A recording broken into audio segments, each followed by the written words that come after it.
Si vous aimez le mystère, le paranormal, et que vous souhaitez en savoir plus sur les recherches en cours, eh bien restez avec nous sur Fréquence Évasion et découvrons ensemble en compagnie de scientifiques et de témoins les phénomènes que l'on dit surnaturels. Patience, c'est dans une poignée de minutes sur Fréquence Évasion. Fréquence Évasion. Fréquence Évasion.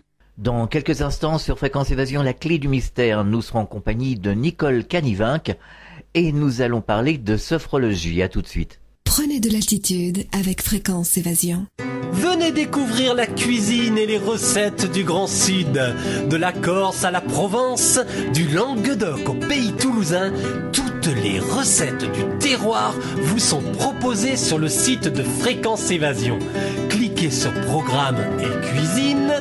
Bon appétit avec Fréquence Évasion. www.fréquenceévasion.com. De Menton à Toulouse, Radio Fréquence Évasion, le soleil du Grand Sud. Nicole Canivinck, bonjour et merci de participer à la clé du mystère sur Fréquence Évasion. Bonjour et merci de m'inviter. Alors, lors d'une première émission, nous avions parlé des expériences de mort imminente, NDE, et nous avions évoqué votre expérience personnelle.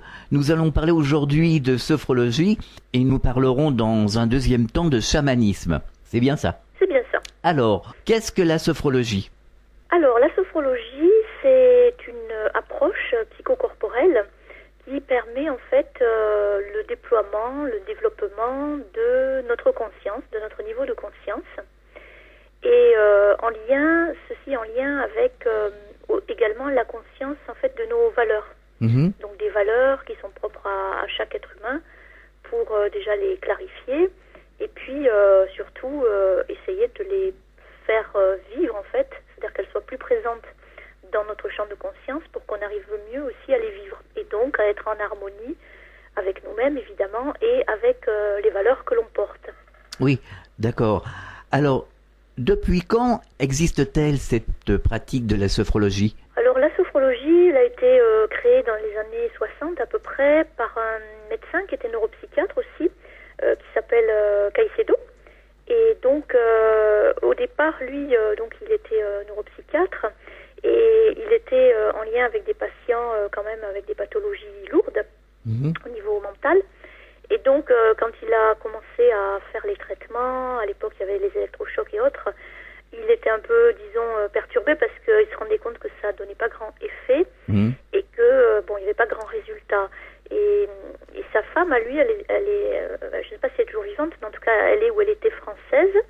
Et Colette, en fait, elle était souvent zen, souvent cool par rapport à toutes les épreuves de la vie. Ouais. Et elle pratiquait le yoga. Et en fait, donc, c'est un peu grâce à sa femme qui s'est dit, il faudrait peut-être que j'aille creuser un peu de ce côté-là. Et qu'il est parti, il devait partir 2 mois en Inde, il est resté 2 ans, en fait, à étudier le yoga. Alors, il y a un rapport entre la sophrologie et le yoga? Alors, il y a un rapport, mais qui est quand même distant. C'est-à-dire que lui, en effet, il est allé étudier ce fameux yoga, puisqu'il voyait sa femme toujours plutôt zen et bien réagir aux épreuves. Et il a pris tout ce qu'il pouvait prendre dans le yoga, mais il l'a, mixé à sa sauce, et aussi à une sauce adaptée à l'Occident. Et du coup, il a créé, à partir du yoga, à partir du zen, et à partir de la phénoménologie, c'est-à-dire d'essayer de repartir sur simplement l'essence des phénomènes qui apparaissent. Oui. Et de laisser un peu de côté la tête et le mental qui toujours analyse, etc. Oui. Et du coup, il a créé cette fameuse sophrologie, mais qui puise dans plusieurs sources, on pourrait dire, dont le yoga, oui. Donc c'est un petit peu cousin, quelque part? Oui, c'est un peu cousin, mais c'est vrai que les gens qui pratiquent le yoga, moi j'en ai eu comme élève qui avaient déjà fait par exemple des années de yoga avant, ils disent quand même que ça n'a rien à voir, parce que du coup, en sophrologie, il y a toute une méthodologie, il y a tout un accompagnement verbal du sophrologue qui nous mène vers l'intérieur de nous-mêmes et aussi de notre corps, qu'il n'y a pas en yoga. En yoga, il y a beaucoup plus de posture, il y a beaucoup plus de vécu intérieur. La sophrologie, c'est quand même une discipline à part. Et compte tenu qu'il y a plusieurs formes de yoga aussi. Aussi, oui, exact. Ouais. Donc effectivement, ça serait à moduler peut-être selon les différentes formes de yoga, oui. Alors comment ça se passe une séance de sophrologie? Alors concrètement, en fait, la personne vient, donc Ça peut se pratiquer en séance individuelle ou bien aussi en séance de groupe. Les deux sont faisables. Souvent, les personnes arrivent à la sophrologie par rapport à des problèmes de stress d'une manière un peu large ou à des problèmes aussi de maladie. Et donc, du coup, voilà, il y a quelque chose aussi à renouer souvent avec son propre corps, et parfois à accepter aussi les limites nouvelles du corps. Donc, la sophrologie travaille à ces deux niveaux, psychique et corporel. Et donc, la séance, on démarre en général par un petit entretien. Mhm. Ensuite, on fait 1 ou 2 exercices parce que cette discipline, ça se passe par le ressenti. Donc, on a toujours 1 ou 2 pratiques guidées par le sophrologue. Et après ce temps de pratique, il y a un temps de retour, donc encore un petit peu de discussion pour que la personne puisse dire ce qu'elle a vécu dans l'exercice guidé, en fait. D'accord. Alors, quelle différence y a-t-il entre la sophrologie et la relaxation ? Alors, c'est vrai que c'est une bonne question parce que parfois les gens confondent un peu les choses et parfois certains peuvent nous prendre pour des relaxologues. Mhm.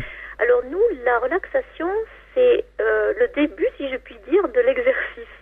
Ouais. C'est-à-dire qu'on passe toujours, en effet, par le chemin de la relaxation et de la détente du corps pour aller explorer quelque chose. Mais c'est pas la finalité. Mhm. Donc, en fait, ce qui se passe, c'est que quand on arrive à bien se relaxer au niveau du corps, on relaxe aussi au niveau du psychisme et des informations qui étaient peut-être bridées avant dans notre intérieur peuvent à ce moment-là apparaître à la conscience de la personne. Ouais. C'est pour ça qu'on passe par le chemin de la détente. C'est parce que, comme ça, on est moins, entre guillemets, barricadé dans nos défenses. On a tous des mécanismes de défense. Alors, on est moins barricadé et du coup, là, des infos qu'on n'avait pas accès nous-mêmes à notre conscience, elles viennent. Et on se dit, tiens, voilà, j'ai appris quelque chose sur moi et on n'est pas obligé de le partager avec le sophrologue, mais en tout cas, ça vient à la conscience de la personne. Et c'est la relaxation qui permet d'arriver à ces informations-là. Mais quelque part, on est aux frontières de l'hypnose, là. Oui, d'ailleurs, il y a des gens qui trouvent que c'est extrêmement voisin et c'est vrai que c'est très très voisin. Les techniques sont peut-être quand même un petit peu différentes. Moi, je connais pas l'hypnose en profondeur, mais c'est vrai que il y a quand même une proximité, c'est certain, avec cette technique, ouais. Que peut-on obtenir comme résultat quand on a une pathologie, quand on a quelque chose de difficile à résoudre au point de vue santé ? Alors, sur le plan de la santé, la sophrologie fait partie des médecines un peu naturelles, parallèles, qui aident beaucoup parce que de toute façon, quand on est malade, il y a souvent beaucoup de tensions dans le corps et du coup aussi dans l'esprit. Donc déjà, tout ce qui est de domaine de la détente, de la relaxation, d'apprendre à conscientiser son corps pour le relâcher, c'est un outil qui est très très précieux et qui va de toute façon aider le système immunitaire. Pareil pour la respiration, parce qu'on fait beaucoup travailler les gens sur la respiration au début, parce qu'il y a plein de gens qui respirent assez mal. Ah oui, oui. Dans le sens où, bon, évidemment on respire, mais on prend très peu d'air et souvent on souffle très peu d'air. Donc déjà, apprendre aussi à bien respirer, c'est des exercices basiques, on pourrait dire, mais qui jouent aussi à la fois sur la relaxation et à la fois sur le transit intestinal, donc sur la qualité du transit. Donc déjà, ces petites basiques, c'est très important. Après, parfois, on peut travailler aussi avec des comptes. Enfin, moi, je travaille aussi avec des comptes. C'est-à-dire C'est-à-dire que la personne, on fait la relaxation ensemble, donc elle se met en état de détente. Et puis, je vais parfois prendre un compte et lire un compte. Et un compte adapté, évidemment, à ce qu'elle m'a dit auparavant, qui a un sens par rapport à la problématique. Et parfois, le fait de passer à la fois par la détente et le compte, ça passe mieux dans la personne que de lui dire verbalement il faudrait apprendre à lâcher prise ou il faudrait apprendre à accepter la maladie. Et du coup, avec le compte, qui le prend complètement autrement, qui le prend d'une manière détournée, enfin voilà, paf, la personne, après, dans son vécu, elle peut dire ça m'a fait penser à ma situation et je me rends compte que voilà, enfin voilà. Donc des choses se passent d'une autre manière, en fait. Alors, ces séances de sophrologie contribuent à la guérison des pathologies, des maladies. Disons que c'est un excellent soutien à la maladie. D'ailleurs, maintenant il y a des sophrologues qui œuvrent. Là, j'ai vu une vidéo dans un des hôpitaux de Lyon où il y a beaucoup de cancers. Et bien sûr on ne va pas dire que la sophrologie guérit les gens qui ont le cancer, bien évidemment. Par contre, elle les aide aussi dans leur parfois dans une maladie, et même si elle est mortelle et fatale, même si l'issue est fatale, on a parfois besoin d'être accompagné et de vivre au mieux ces mois de maladie. Parce que la qualité aussi au jour le jour, c'est déjà quelque chose. Oui. Donc c'est certain qu'elle va contribuer à mieux gérer sa situation, même si elle est fatale. Et donc cet accompagnement, il aide la personne à mieux vivre ce qui est là pour elle en fait.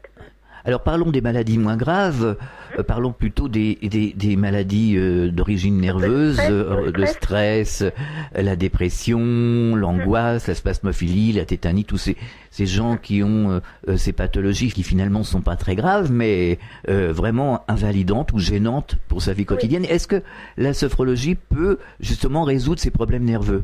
Oui, énormément, elle aide énormément.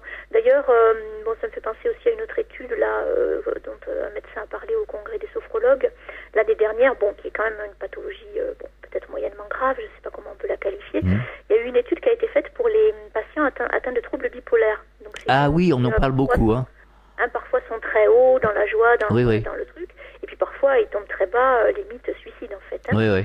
Et avec risque de suicide aussi. Et en fait, donc il y a eu une étude qui a été menée pendant 2 ans quand même, donc sur un temps vraiment représentatif, avec un groupe témoin qui avait juste les traitements, je crois qu'il y a un médicament spécifique pour cette maladie, je ne me souviens pas le nom du médicament, mais ils sont sous traitement, qui stabilisent un petit peu leur humeur.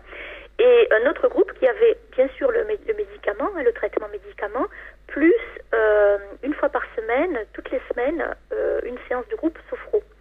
Et en fait, il y a eu de l'ordre de 70% d'amélioration de leur état. Oui. Donc c'est vrai qu'ils n'étaient pas guéris, peut-être au sens de guéris, mais en tout cas, par rapport à leur variation d'humeur, c'était vraiment net. Donc là on est sur des cas des troubles bipolaires, mais sur des gens plus classiques, c'est-à-dire vraiment stressés ou bien qui n'arrivent pas à se détendre ou qui ont leur mental qui marche trop fort, qui tourne tout le temps. Ça c'est quand même le gros problème en Occident. Là, c'est vraiment des très très bons résultats. Il y a des gens pour qui ça change complètement leur vie. Parce qu'après, la sophrologie, cette pratique, ça peut devenir un art de vivre qu'on utilise dans son quotidien. Oui, pas forcément, je fais ma séance de sophro une fois par semaine et après, je pense plus à rien. Bien sûr. Oui, il faut l'appliquer au quotidien finalement. C'est comme un sport. Oui, parce que c'est ça. Je peux donner un exemple concret parce que c'est vrai que des fois, les gens, ils voient pas trop comment ça se passe concrètement. Mais quand on fait, par exemple, une séance sur la présence à l'instant, on fait des exercices où on se fixe sur les sensations du corps, etc. Ça, c'est quelque chose que les gens peuvent refaire à tout moment chez eux. Surtout ceux qui ont un mental qui tourne. C'est-à-dire, par exemple, si c'est une femme et qu'elle fait de la cuisine, qu'elle sente les légumes qu'elle pèle, qu'elle soit dans la présence de sa cuisine et pas en train de dire tiens, il faut que j'appelle machin, il faut que je fasse la liste des courses et il faut que je sais pas quoi encore. Oui, c'est le cas de beaucoup de personnes, de la majorité. C'est pour ça que je prends cet exemple, parce que quand on travaille l'instant présent, tout le monde en parle beaucoup, et même les médias, et c'est très bien, mais en fait, après, c'est à mettre en application dans le quotidien. Alors là, c'est là que ça doit être compliqué, parce qu'il y a une histoire de lâcher prise quelque part. Oui, il y a ce fameux lâcher prise qui est aussi très à la mode, et c'est bien aussi, oui. C'est bien aussi. Parce que c'est notre côté, disons, un peu contrôlant, qui voudrait tout gérer, tout contrôler, qui est aussi à lâcher. Alors ce lâcher prise, ça aussi, c'est un cheminement. Parce que on se rend bien compte que parfois, sur certains plans, on est plus à l'aise avec le lâcher prise, et puis sur d'autres, on y est moins. Mais ça, c'est une sacrée évolution, oui, de se concentrer aussi le plus possible sur ce lâcher prise. Parce qu'on est trop dans l'intellect. C'est-à-dire qu'à la fois, c'est... parce qu'il y a une confusion parfois sur le lâcher-prise où les gens se disent c'est le fatalisme, alors il faut laisser faire tout ce qui se fait, tout ça. C'est pas vraiment ça, c'est... j'essaie d'être claire sur ce que je voudrais, ce que je souhaite. Je fais des actions dans ce sens, donc on n'est pas en train d'attendre non plus que le ciel fasse tout pour nous. Mais en même temps, je lâche prise sur le résultat, c'est-à-dire que je fais de mon mieux à chaque instant. Et après, je ne suis pas bloquée mentalement, psychiquement sur un résultat que je veux absolument. Parce que c'est là qu'on est bloqué, qu'on est rigide, et qu'après, on perd cette fluidité, en fait. Oui, quelque part, c'est comment le serpent qui se mord la queue quand on fait ça. Et oui, c'est ça, parce que en fait, on devient tout rigide, même si on en tensions souvent du corps qui se contractent inconsciemment. Et du coup, on est énervé parce qu'on n'a pas tout le temps ce qu'on veut, même si on a posé les actes. Et donc, du coup, ça génère encore plus de stress. Alors que si on apprenait à focaliser sur nos intentions, puis à mettre l'énergie dans une action qui va dans le sens, évidemment, de ce qu'on veut, mais qu'après, on n'est pas bloqué avec notre tête sur le résultat attendu, c'est beaucoup mieux.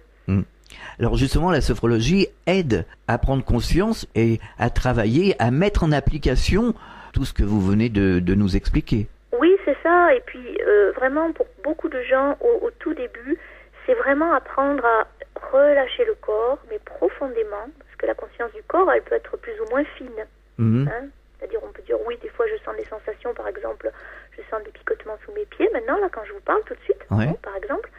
Et puis, d'autres gens, ils sentent rien. C'est-à-dire que, comme c'est tellement coupé du corps, et qu'ils sont tellement dans leur tête, il faut déjà parfois plusieurs séances pour que les gens arrivent à rester concentrés sur leurs sensations dans leur corps.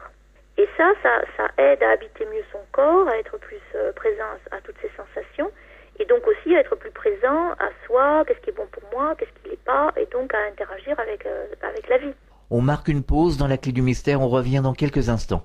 Radio Fréquence Évasion, le son de la Côte d'Azur. Fréquence Évasion vous informe sur votre région. Que se passe-t-il près de chez vous? Pour le savoir, cliquez sur Région et Office de tourisme. Bon séjour dans le sud. Venez visiter le site Fréquence Évasion, www.fréquenceévasion.com. Partout dans le Grand Sud, Fréquence Évasion. Nous sommes de retour sur Fréquence Évasion, toujours en compagnie de Nicole Canivac. Nous parlons de sophrologie.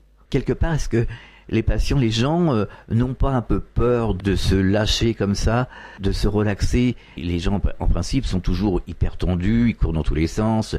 Et finalement, se relâcher comme ça, est-ce que ça génère pas une petite angoisse? Ça peut générer une peur, oui, parce que c'est vrai que du coup, on peut se sentir éventuellement un petit peu en insécurité, parce qu'on lâche quelque part la garde. Ouais. Mais souvent, de toute façon, les gens qui arrivent à la sophrologie, ils y arrivent soit parce que ils sont complètement sur stress et donc ils sont tout le temps énervés, etc. Donc il y a des difficultés relationnelles avec l'entourage ou le professionnel, ou soit parce que ils sont dans une étape de transition de vie ou d'épreuve de vie, quelle qu'elle soit, que ce soit du deuil, que ce soit de la maladie ou autre. Donc on n'arrive pas non plus par hasard à la sophrologie. C'est-à-dire qu'à un moment donné, ces gens-là qui viennent, ils ont conscience qu'il y a quelque chose qui ne va pas dans leur vie ou dans leur manière de vivre ou d'appréhender la vie. Et donc, ils frappent à la porte. Et après, souvent, ils sont ravis de la méthode. Elle les aide déjà vraiment à conscientiser beaucoup de choses. Et eux, après, sont acteurs, évidemment, ou pas, des changements qu'ils font dans leur vie. Alors, en pratiquant cette sophrologie, est-ce que ça peut pas amener justement une conscience? Je veux dire, alors là, je vais rentrer justement dans les phénomènes paranormaux. Est-ce que on peut pas arriver à retrouver, par exemple, des vies antérieures ou des choses comme ça, ou des bribes de je ne sais quoi? Oui, alors après, on peut être plus sur l'axe de la sophrothérapie, qui peut arriver à tout moment dans une séance, en effet, parce que c'est pas cloisonné les choses.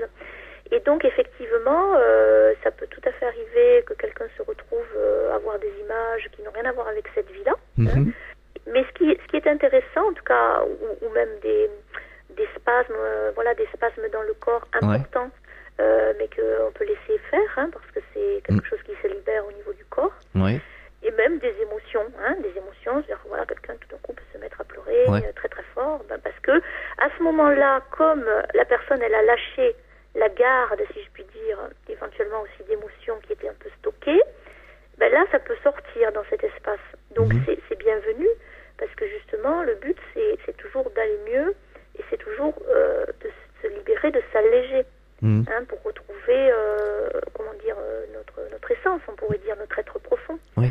Et cet être profond, de toute façon, il est là en tout le monde là, consciemment ou pas, mais on peut le retrouver. Et parfois, il est un peu coincé, bloqué, à cause justement de choses qui sont un peu bloquées à l'intérieur. Vous l'avez constaté déjà chez des patients? Ah oui, plusieurs fois c'est arrivé. Et en fait, l'idée, pour moi, c'est toujours de laisser faire les spasmes ou les pleurs. Et puis parfois, c'est juste que la parole a besoin d'être libérée aussi. Donc les gens retrouvent quelque chose qui n'a rien à voir parfois avec ce que je raconte, avec la guidance que je donne avec mes mots. Mais si ça ressort à ce moment-là, c'est que la personne, elle est prête et que ça peut la libérer de sortir le problème qui a été peut-être tu, gardé secret ou autre. C'est libérateur, en fait. Ouais. En principe, les personnes qui se lancent dans la sophrologie, est-ce que, au début, on apprend, est-ce que vous constatez qu'en général, ils arrivent à contrôler la sophrologie au jour le jour, comme ça, au quotidien? Qu'est-ce que vous entendez par contrôle? Ils arrivent à bien respirer, ils arrivent à bien se servir de cet outil.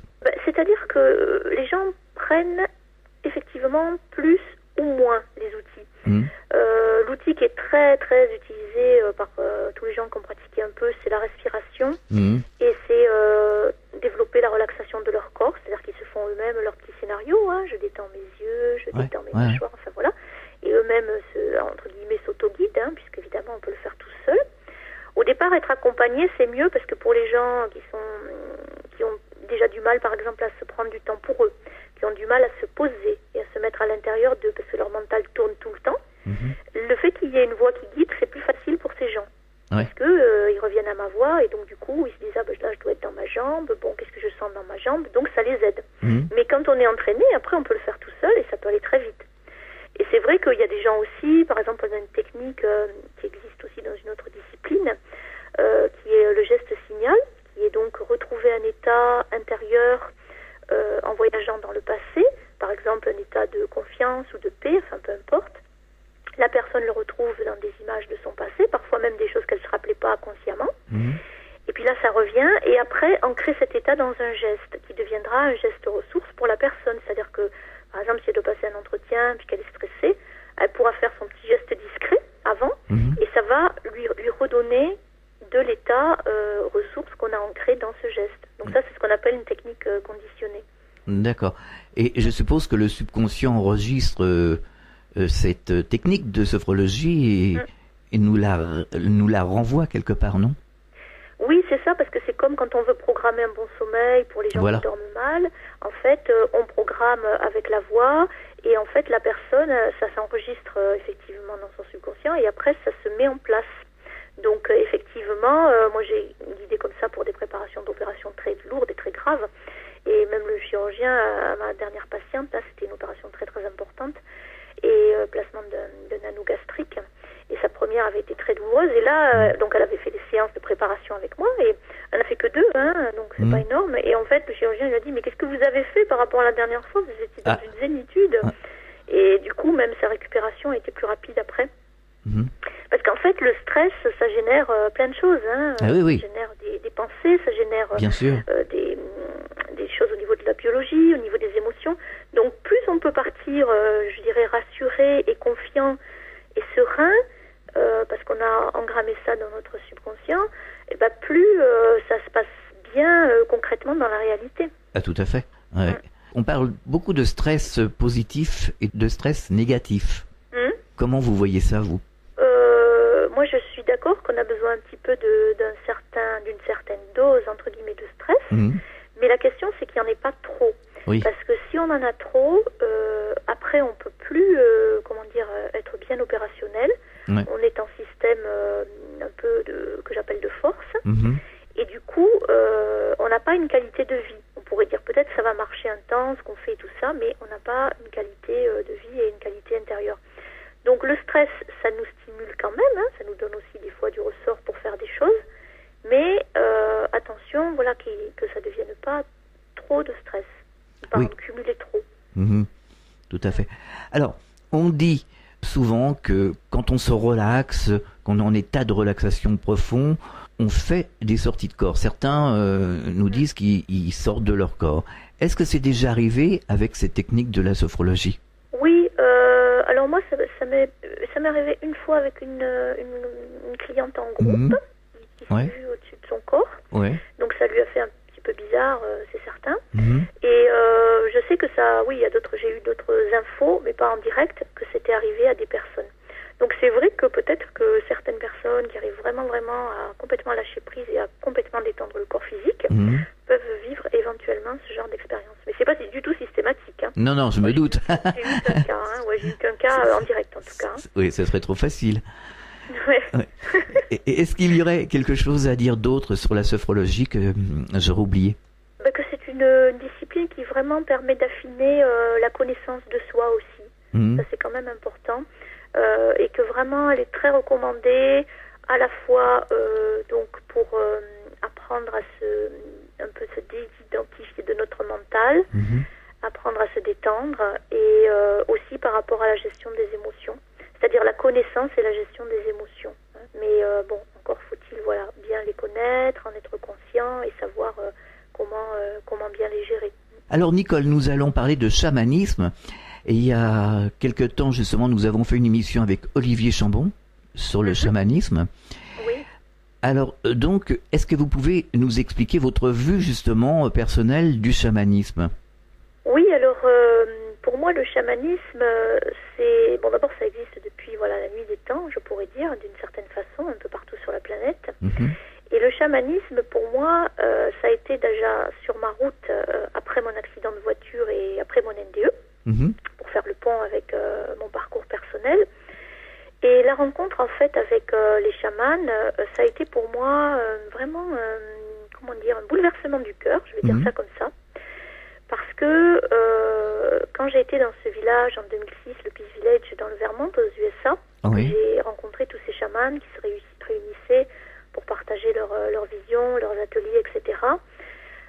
Vraiment, j'ai senti une énergie d'amour du cœur très très profonde, et en même temps une reliance en tout cas de ces chamans-là, à la terre et au ciel, donc au spirituel, très forte. Et ça a été pour moi un chemin initiatique, en fait, aussi le chamanisme, en plus de la sophrologie. Oui, ça va bien ensemble, hein. Oui, moi ça c'est les deux se sont mêlés dans ma vie après l'accident, effectivement. Et les deux étaient importants et différents. C'est-à-dire qu'avec le chamanisme, je ne savais pas exactement au début pourquoi j'allais dans cette route. Mais j'avais lu un livre qui s'appelle Les Gardiens de la Terre. Et ce livre m'avait bouleversée. Donc je n'avais pas arrêté de pleurer quand j'avais lu ce livre. Et sans savoir très bien pourquoi. C'était un peu mystérieux pour moi. Mais j'avais compris que il y avait quelque chose de très profond là qui se passait. Et en fait, pour moi, les chamans que j'ai rencontrés, les Amérindiens que j'ai rencontrés après, ils faisaient passer à la fois une sagesse spirituelle, à la fois un grand respect pour la terre, et à la fois ce sont des guérisseurs eux aussi. Oui. Parce qu'à la fois, un chaman, ça peut être quelqu'un qui travaille éventuellement avec des plantes, éventuellement avec son tambour ou autre chose. Et j'ai fait des parallèles après, pas tout de suite, mais plus tard, quand j'ai eu fini ma formation de sophrologue et autres, j'ai fait des parallèles justement entre, par exemple, des techniques chamaniques où on fait des voyages au tambour, et des exercices qu'on fait en sophrologie aussi. Donc c'est pour ça que je dis c'est aussi des guérisseurs de l'âme, en fait. Oui, tout à fait. Alors comment ça se passe? Qu'est-ce qu'un chaman pour les personnes qui n'auraient pas écouté les émissions précédentes et qui ne connaîtraient pas le chamanisme, tout simplement? Oui. Qu'est-ce qu'un chaman? En fait, dans le mot déjà chamanisme, on va y mettre plus ou moins de choses. Donc déjà, rien que ce mot-là, il est un peu large. Et c'est pas évident parce que ici, en Occident, on pourrait dire qu'on est plus dans le néo-chamanisme. C'est-à-dire, c'est un peu varié et on peut y mettre beaucoup de choses. Le chaman, pour moi, en tout cas, dans la vision que j'en ai, c'est quelqu'un qui est donc un pont entre les deux mondes, entre la terre et le ciel. Et c'est quelqu'un qui sait aussi qui il est. C'est-à-dire, souvent, les chamans, c'était des gens qui avaient frôlé la mort ou qui étaient passés dans la mort, dans la tradition. Et donc, ils savaient finalement qui nous sommes. Donc d'abord des êtres spirituels, des êtres d'amour et bien sûr incarnés sur cette terre. Et donc, ce sont des gens qui ont vécu souvent des épreuves dans leur vie. Parce que pour être chaman, il fallait des initiations. Ou alors, c'était éventuellement quelqu'un qui était repéré comme ayant des dons potentiels, et notamment ils avaient souvent des crises importantes.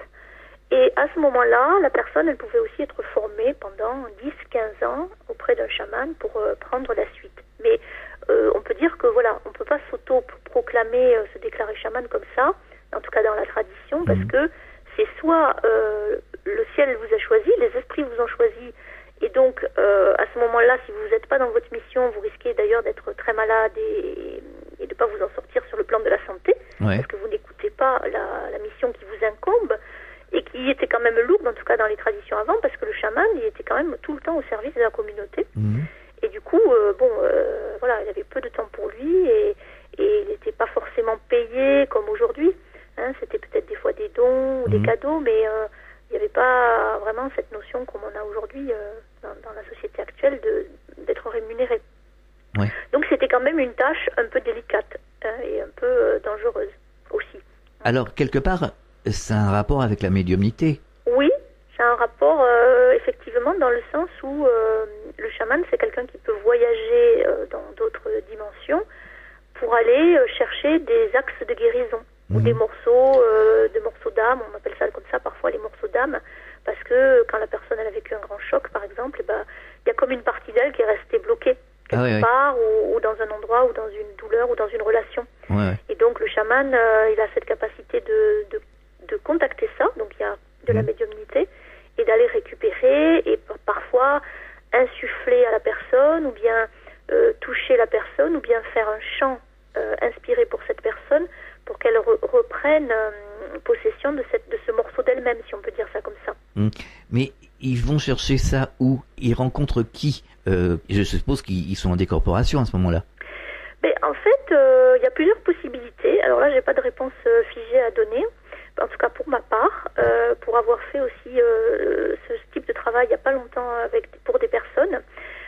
J'étais pas en décorporation, mais par contre j'avais demandé des informations c'était un homme à ce moment-là.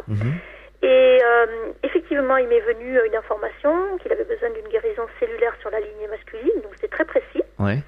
Et cette information, j'ai demandé comment il fallait que je l'infuse à cette personne. Et moi, j'ai senti comme un coup de poing dans mon ventre. Donc ça m'a fait un spasme, un vrai spasme dans le plan physique. Et après, j'avais senti une douleur dans mon cœur. Donc c'est ce que j'ai fait en fait pour ce monsieur. Et plus un chant qui est venu après, que j'ai fait à son oreille. Et en fait, c'était assez bouleversant après, quand on a fait le retour avec cette personne, parce que peu de temps avant, ils lui ont trouvé une grave maladie des intestins. Donc ses intestins ont été en danger même vital. Bon là, ça s'est stabilisé parce qu'il a été opéré, mais c'était assez lourd. Donc c'était le ventre que j'avais reçu. Et puis le cœur, il y a 3 ans avant, il avait fait aussi une maladie du cœur assez grave, avec risque fatal aussi. Et du coup, voilà, c'était tout à fait en lien avec ce qu'il vivait dans sa réalité ordinaire et objective. Et il était tout, voilà, et effectivement, quand mes mains étaient sur son ventre, j'ai senti que son ventre respirait, quoi. Alors qu'avant, je le regardais, il bougeait quasiment pas. Et là, c'est comme s'il recevait réellement cette guérison cellulaire pour la lignée masculine dont moi, j'avais pas idée.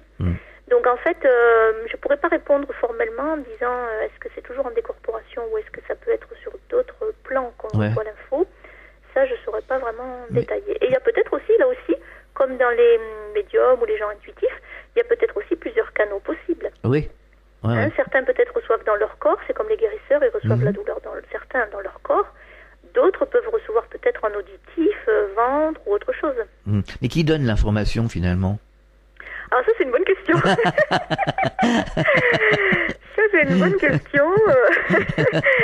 Et je dirais que, pour ma part, en tout cas, quand je travaille en chamanisme, puisque pour moi, c'est un peu différent de la sophrologie, parce que justement, en chamanisme, pour moi, dans ma compréhension, il y a toute cette dimension spirituelle qui est intégrée. Et donc, quand je travaille en chamanisme, pour moi, c'est mes guides, c'est ces êtres de lumière qui aident, en fait. C'est pas moi, c'est eux. Donc, quand je suis dans cette dimension-là, pour moi, c'est comme ça. Mais en même temps, je pourrais pas l'assurer, c'est moi qui pense comme ça. Oui, mais c'est ce que disent tout le monde, hein. Toutes les personnes que j'ai interviewées disent la même chose. Oui, d'accord. Donc c'est ça. Et puis aussi, c'est vrai que le travail qu'elle a fait Olivier, c'est super. Là, parce que ces ponts qu'il fait entre justement la psycho et le chamanisme, c'est vraiment bienvenu parce que, en effet, le chamanisme à un certain niveau, même quand on fait par exemple des ateliers de communication avec la nature ou autre, c'est quelque part pour permettre à la personne de retrouver son harmonie. Donc il y a un process de toute façon qui est là pour la guérison de la personne aussi. Tout à fait. Alors, un chaman guérit également avec les plantes. Oui.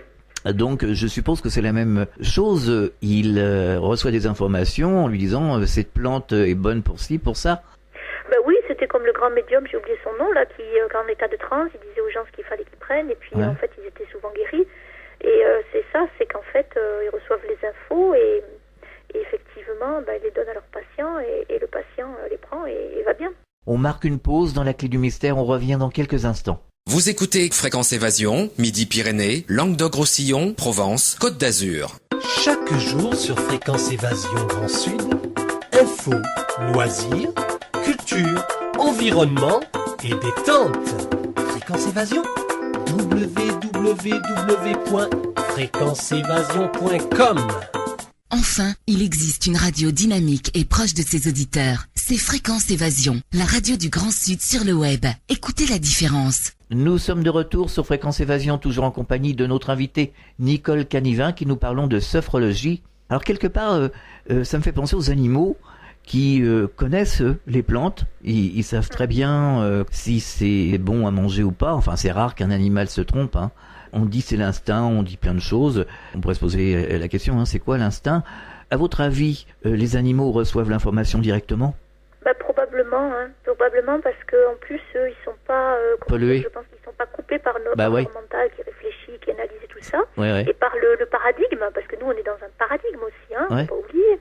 Donc ce paradigme il est établi et pour la majorité des gens c'est ça le réel. Voilà. Et quand on interroge justement des chamans, par exemple en Amazonie ou autre, où il y a plein de plantes et une grande végétation. Moi j'ai été au Pérou, c'est vrai que c'est impressionnant. Bon, comment ils savaient qu'il fallait plutôt prendre celle-ci que celle-ci que celle-ci? Eux, ce qu'ils répondent, les chamans, ils disent c'est la plante qui me l'a dit.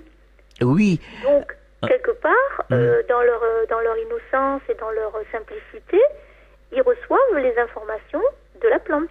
Oui, parce qu'on a fait 2 émissions d'ailleurs dernièrement sur l'esprit de la nature, et les personnes nous disaient qu'ils étaient en relation avec les arbres, qu'ils parlaient à telle plante, que l'arbre leur répondait telle ou telle chose. Donc tout se reboucle finalement.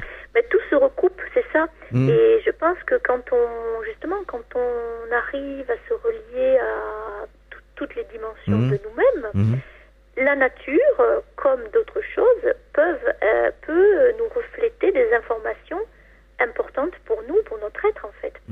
Et on peut effectivement dialoguer d'une certaine manière, que chacun vivra de sa façon à lui, mais on peut dialoguer avec.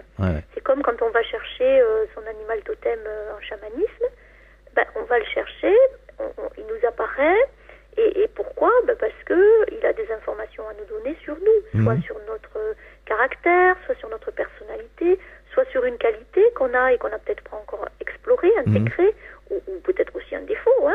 Donc c'est intéressant parce que c'est des aides, c'est des alliés dans le monde invisible, mais qui peuvent nous aider concrètement à retrouver quelque chose d'important pour nous en tant qu'être incarné. Donc c'est pas juste pour s'amuser à savoir c'est quoi mon animal. Non. C'est vraiment pour nouer une relation.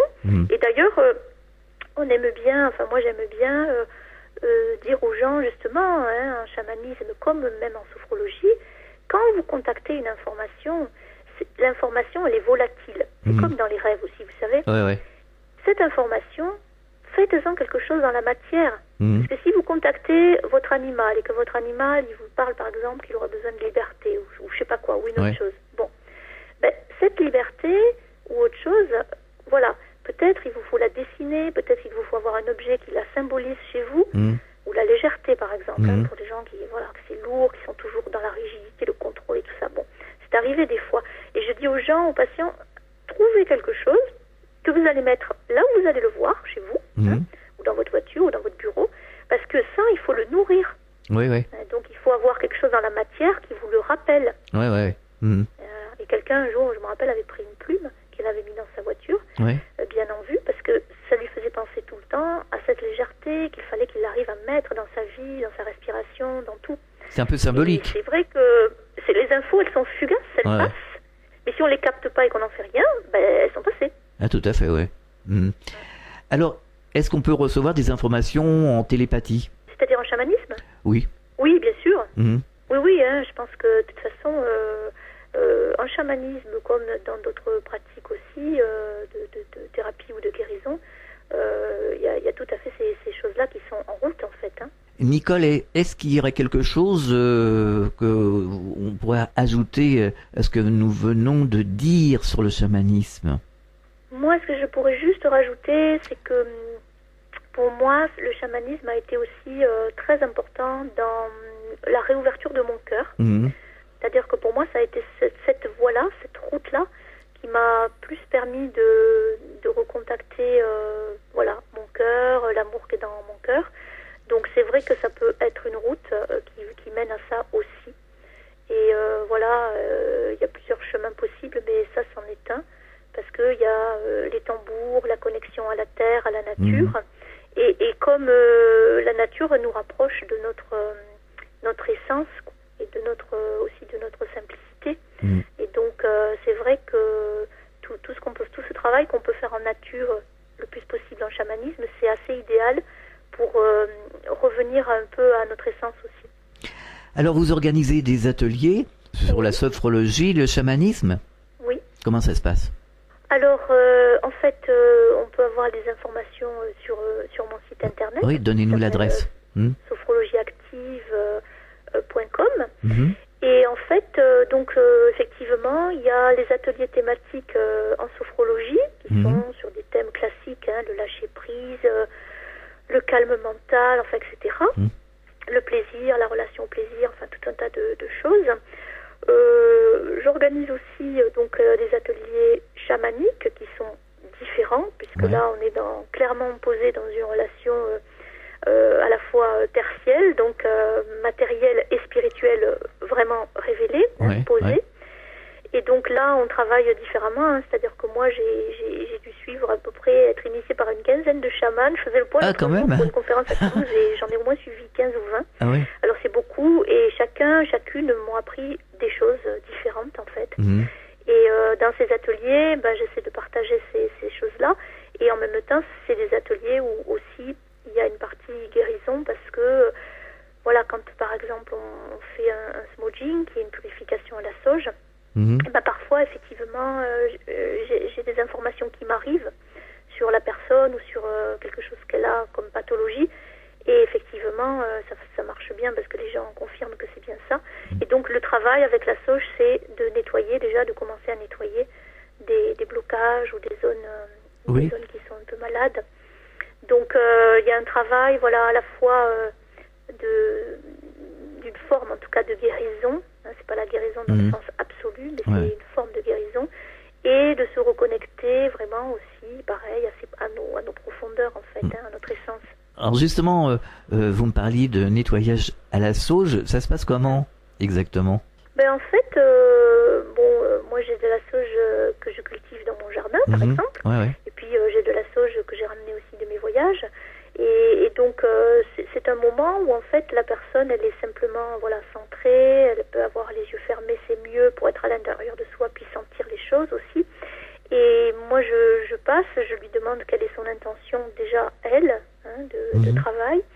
Et donc, ça met aussi la personne dans une co-responsabilité par rapport au travail qu'on fait. Donc, elle peut avoir quelque chose de particulier à dire comme intention. Et puis, après, je passe. Et en fait, c'est quand je passe autour de la personne avec la sauge qui brûle, que aussi, parfois, moi, j'ai d'autres informations qui arrivent. Je valide après que je dis à la personne déjà. Et que la personne me valide si effectivement c'est bien réel dans son histoire. Finalement, on est dans la subtilité. C'est très subtil comme pratique.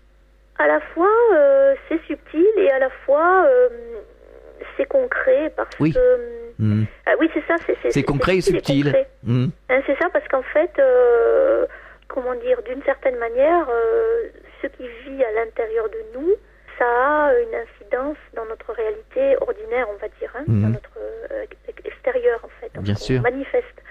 Donc, en fait, même si ça paraît être subtil, si on se libère de certains schèmes ou de certaines pathologies ou autres, en fait, on libère quand même quelque chose aussi pour notre réalité extérieure à venir.